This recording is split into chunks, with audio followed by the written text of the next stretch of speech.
Thank you. Well, I've really enjoyed Jay's talk, and I'm an optimist too. I have a lot of hope for the way we're going to have healthcare delivered to us in the future, even though we've got a lot of problems right now. And I got a little preview of what Juan's going to tell you. I'm afraid we're going to end up on a downer. I mean, geez, I'm almost depressed before I give my talk. We give a little, I want to spend the next 15, 17 minutes or so talking about regenerative medicine, which really came about because there are so many problems in today's healthcare, or today's society, really in medicine, that aren't very solvable, things that we accept as standard of care that really aren't. And we've got real problem that you're going to hear more about from Juan, which is in the demographics of our society. We're going to have 15–20% of the population over the age of 65 within the next decade, which, as you know, as we get older, we have a lot more problems. I'm going to let Juan go into the dollar expenditures here, but somewhere, as you already heard, between 14 and 17% of everything we spend in our national budget is on healthcare. It's a huge, huge amount. And so we've got this scarcity and abundance theme again. You know, we've got, if you think about it, we really have an abundance of unbelievable things that we can do in medicine. Technologies where we can image your brain and look at individual cells. We've got surgical techniques, you know, that don't leave any scars, and we've got, you know, just incredible possibilities. And the scarcity, of course, is in the ability to deliver that to everybody who needs it. And then there's all the ethical questions about, you know, whether that should be the way it is, and what do we do about continue to improve, develop these new toys, but yet have got limited ways to get them to people. So why regenerative medicine? Well, in part, it's because if we could replace a damaged or missing part, if you've got diabetes, if we could replace your islet cells in your pancreas so you don't need to take insulin every day, or if you have a heart attack and that scarred tissue that's there, instead of just figuring out how to make the rest of the heart work better, just replace it with functional tissue and you can go on down the line. If you get a rotator cuff injury and the doc can't sew it together, there's nothing that can replace that rotator cuff. So the idea is, can we teach the body to regrow the body part just as we did when we were a fetus? Because as a fetus, in the first couple of months of development, if we lose an arm for whatever reason, we regrow that arm. You know, in fact, to keep going back farther, we used to have tails. We used to have, you know, webs between our fingers, and we basically had a mini evolution from the time we're conceived to the time. In 9 months, we can create a whole human being. So our job should be pretty simple, right? Trying to figure out how to just grow an arm. You know, you'd think it'd be that easy. Not quite. So regenerative medicine is based around the following concept. We've got cells that make up your tissues. We've got scaffolds, which would be the, you know, like the framework that these cells sit in, and we've got these bioactive molecules, which you could think of as drugs, and at some point they all need to come together to form a tissue. People like myself who work in this field start with one of those three legs of that stool, so to speak, and then of course the other ones need to get brought in. And so this field of regenerative medicine actually is pretty big. There's about 3,000 investigators who call themselves regenerative medicine people around the world now in a society.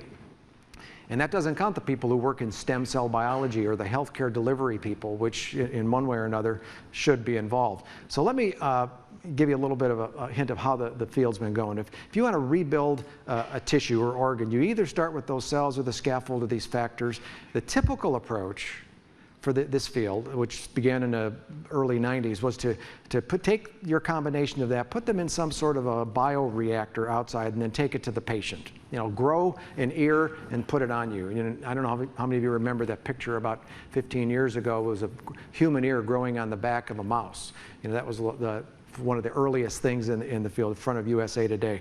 An alternative way would be to take your recipe of those things, skip the bioreactor, use the body as a bioreactor, and have it be done inside you as a patient. And preferably, for a lot of reasons, that second approach is better. And I'll teach you a little bit about them now. I'm going to go through a little bit of basic physiology, and really what you should be thinking about is the last 100 years of medicine or more and how we've tried to improve this, because it'll maybe put things in perspective. So pick your injury. You know, you break your leg, you know, you get a bloody nose, you have a heart attack, whatever it is, pick your injury. You know, you get tissues damaged, it bleeds, you get a blood clot formed, and then the body responds to it with a bunch of inflammatory cells that come into the site. Those cells in that injured tissue begin to die, and then you get other cells that start to come in and they take away the junk that's there, the dead tissue, and new matrix begins to be deposited, and then there's extracellular matrix that gets secreted by these new cells that organize and they form a scar, and that's what we call healing. That's healing. That's the way every tissue in our body heals. Every one of those, whatever they are, 6, 8, 10 steps. Now, there are, in the last 100 years, if you think about it, we've made improvements in only three areas. We certainly are better at controlling the bleeding. We've developed a lot of really good anti-inflammatory drugs. We can control the inflammation, control the pain. And the third thing is we're much better at surgery. We can stick those parts together pretty well. Now, in a regenerative, but that really is the limit. So we're making incremental improvements in these things, and we call that, advancements in healthcare, and they certainly are. But we've got these problems that we simply can't solve. So the idea is, how can we make just not an incremental step, but a leap forward, a quantum leap in this. So a regenerative medicine approach would be get the tissue injury, control the bleeding, remove the dead tissue, and then regrow that body part. Now, this is a little, about a 45-second little video that was put out by the Howard Hughes Foundation. If I can get this to work here. Maybe, here we go. Okay, I want you to, I'll walk you through this. This is a salamander or a newt or any of these species that regenerate. If they lose their limb, within 6 weeks, that's a time-lapse video, they regrow the entire limb. And the body knows. If you lop it off at the elbow, it regrows it only from the elbow out. It only gets so long. So here's the animated version of this. And what happened, this is made for kids in grade school. And this gives you the idea of how they do it and we don't. The grade school kids do the same thing. Oh! So it bleeds, okay, the bleeding stops, right? Then the next thing that happens is that the body responds by taking some of the cells around that area. They're called fibroblasts. They make up your connective tissue. And they migrate into that area and they become stem cells. They change from a differentiated cell into an undifferentiated cell, and they form this cluster that you see there. It's called a blastema. Now, a blastema is a pre-programmed accumulation of these stem cells that knows that it needs to know what it should be. If it's a right arm, a left arm, it should be, the back of your hand, the front of your hand, how long it should be. So it's pretty cool that they can do that. Now, the thing is that we could do that as fetuses. So the information's in every one of our cells. Now, Andrew, I had some things that we're going to pass out. There's going to be little samples. I've only probably brought about 10 or 11 of them. They're little pieces of material called extracellular matrix, which is what you see on the, if you just take a look at it and pass it along so everybody can get a little feel for what this is like. This material is what holds all the cells in your body together. It's called extracellular matrix, outside of the cell, ECM for short. And it used to be thought that this is all it did was hold things together and serve as a structural framework. But actually what it's turned out is that it's an information highway between the different cells. It tells cells, you should go over here, you should divide, you should differentiate, you should do whatever. And it's loaded with information, and it's in every one of us as mammals, it's in invertebrates, and it's been pretty much ignored. So we got very lucky about 15, 20 years ago and recognized that this material had a lot more use to it than simply holding things together. And you can get clever and you can turn it into lots of different, oops. What did I do there? You can turn it into lots of different forms and shapes, powders it. And the reason you want these different shapes is so you can deliver them better.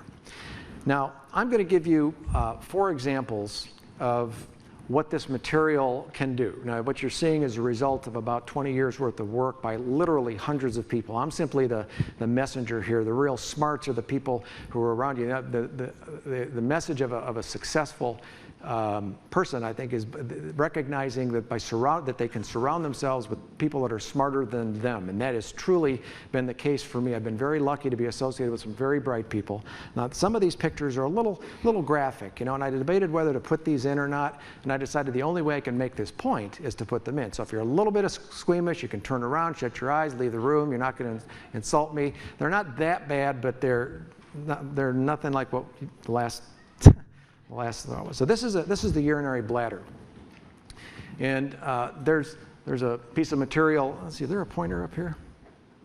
Is it on this? I don't want to do this and screw it up.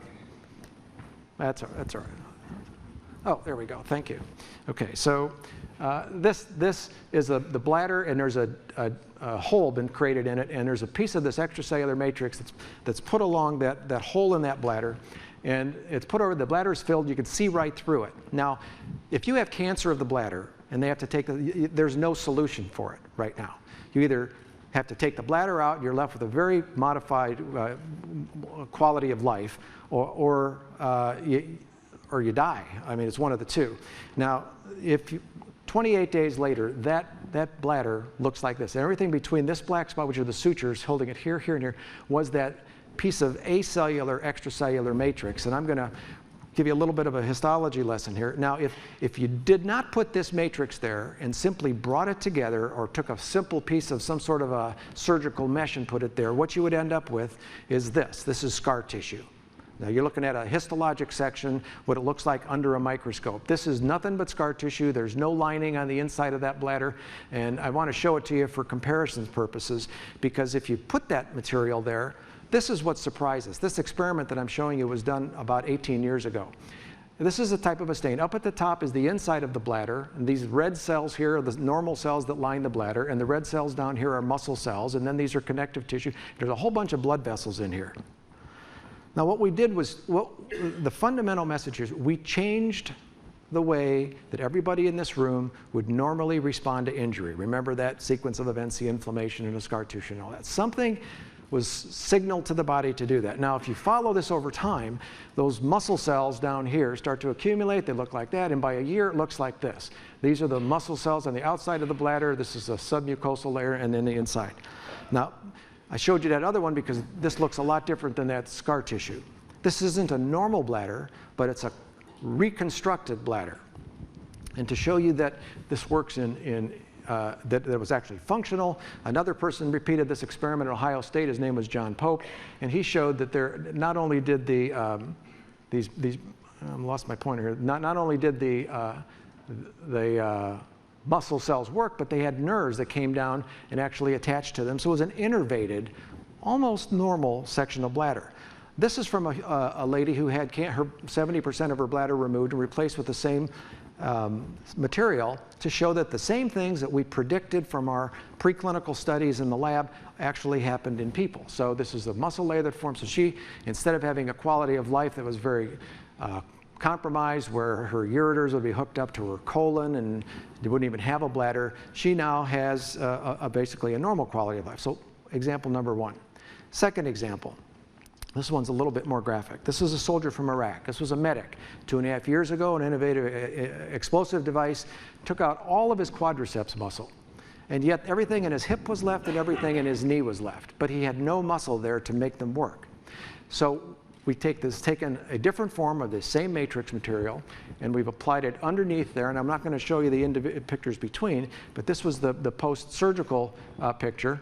And he's about 4 months out now, and we've replaced 15% of the muscle mass that spontaneously grew from the cells that are attracted into this matrix and forms new functional skeletal muscle. He's increased his strength by 12% in that leg, and we're ready now to do stage 2. So he's gone from something where he had literally no muscle, and there's no surgical method that would be able to replace that. His only other option was amputation. Example number 3. This is Classy. This is a horse, to orient you. And this hole in the middle of Classy's face is about 3 years old, and everything that was tried would not fill that hole. And so this Classy lived in Colorado, got a call to come out there, and the person who did, heard about what we were doing. So I went through a series of steps. Now that goes straight into the sinus, so there's no skin. Now, Classy didn't mind this. Classy learned to live with this. You could tell there's no inflammation there. In fact, we talked about, well, hey, why are you complaining? You could go out riding. You got some place to put your cell phone, your car keys. Owner didn't like that too much. So we thought we'd do this regenerative medicine approach, and within a matter of 18, this is 6 weeks, by 18 weeks looks like that. Now, in compliance with HIPAA, we covered her eyes so that you wouldn't be able to identify Classy. We play by the rules here. So But the point is, we took the same approach, and not only did it just fill it in with connective tissue, but if you take a CT scan, the skin was on the outside, the nasal mucosa was on the inside, cartilage and bone were in between, and normal sinuses, or sort of normal sinuses were formed. Basically, the body recognized the signals that were in the matrix, recruited the appropriate cell types there, and they differentiated according to what they should be, sort of a recapitulation of what happens in developmental biology. The last example is this one of these guys with a finger. Now, this is a guy named Lee Spivak in Cincinnati. He got a lot of press. He runs a hobby shop, and he ended up losing part of his finger when he picked up a model airplane that hadn't stopped, the blade hadn't stopped yet. Now that's his middle finger, and he lost about it to the base of the nail. And his brother happened to be one of the people who had visited our laboratory, and this was before we treated any patients like this. And we took a powdered form of the same matrix that you've had seen passing around. And in 6 weeks, he looked like this. Now that occasionally will happen normally. And in fact, if a 2-year-old or less loses that part of their finger, it's not uncommon for it to regrow. Teenagers rarely. Lee was 64, 67, something like that. Very unusual for that to happen. I thought it was a fluke, happened in a second guy. So now what we're doing is treating soldiers that are coming back from Iraq and Afghanistan that are victims of having lost most of their digits. And we don't pretend that we've yet learned how to regrow digits, or not grow knuckles and such yet. But what we hope to do for these patients is to add 6, 8, 10 millimeters of length, functional length onto their fingers, so that they can go from a point to making change at the store, buckling their pants, picking up a fork, doing the daily activities of living that they can't do right now. Because the only other, if you go to the traditional ER, what they'll say is there's nothing we can do. And they simply put a skin graft on it, you got a short finger or no finger, and that's it. Now, one more concept, because just to show you, we just don't try this stuff to see what would work. A lot of basic science has gone into this. I'm going to show you just one study. Pretend you're in science class for a minute. And this is a special strain of mice. And these mice have got a label on every cell that's in their bone marrow so that they fluoresce green. It's called green fluorescent protein. And in fact, this is the Achilles tendon on these mice. And if we take out this little piece of the Achilles tendon, right between these pointer's not working, between those blue sutures, and then pick it out and put it back with that piece of tendon or with a piece of this matrix, we wanted to see what type of cell, whether bone marrow-derived cells that are stem cells get to that site and participate in the remodeling process, because there's really no other way to explain what's going on. So what happened was, in this picture in the upper left, that's called SIS treated, all those cells that you see up there are new cells, because the material we put there had no cells. And you can see that they're all green, so they all came from the marrow. On the bottom, we're only 2 weeks out. This is an inflammatory reaction. Again, those are marrow-derived cells which participate in inflammation. But let's jump all the way out to, now this raises one of the problems. At 4 weeks, up at the upper left, there's even more cells there. And if you show that to any traditionally trained pathologist, they'll call that inflammation, because that's the way we're trained to think. Cells come in, they have to be inflammatory cells. You can see that they're all still green in the upper right. In the bottom part, we're starting to get normal remodeling. It turns into a sort of an organized scar tissue. Let's jump all the way out to 4 months when everything's healed. On the left is that remodeled tendon, like it would be a tendon graft. If any of you have ever had an ACL injury, you take a tendon and put it into your knee, it turns into a ligament. On the right is that piece of acellular matrix, that's the nerve running next to it, and it looks like a normal tendon as well. And if you look for those green cells on the left, you'll never find them. On the right, everywhere you look. Proof positive that marrow-derived cells, bone marrow-derived cells, were recruited to the site of remodeling of these scaffold materials, got there, and then said, okay, now what am I supposed to turn into? And because it's that particular site, and because it's loaded appropriately, and the body knows microenvironmental signals, it turns into the appropriate cell type. So the bottom line is that one of the mechanisms by which this works is what you're hearing a lot about, stem cell work. But instead of harvesting stem cells from somewhere and putting them where you want them to be and hope that something good happens, this has taken what the body has evolved with time. Those stem cells aren't there for no good reason. They're there for the reason of repopulating cells. And one of the things, maybe we've stumbled onto signals that say, accumulate over here because we need you, just like we needed you when you were in field development to grow this particular organ. So there's a lot of work going on. It's very exciting. I'm very lucky with what I do because I look forward to going into work every single day. It's fascinating, right? We don't need, yeah. So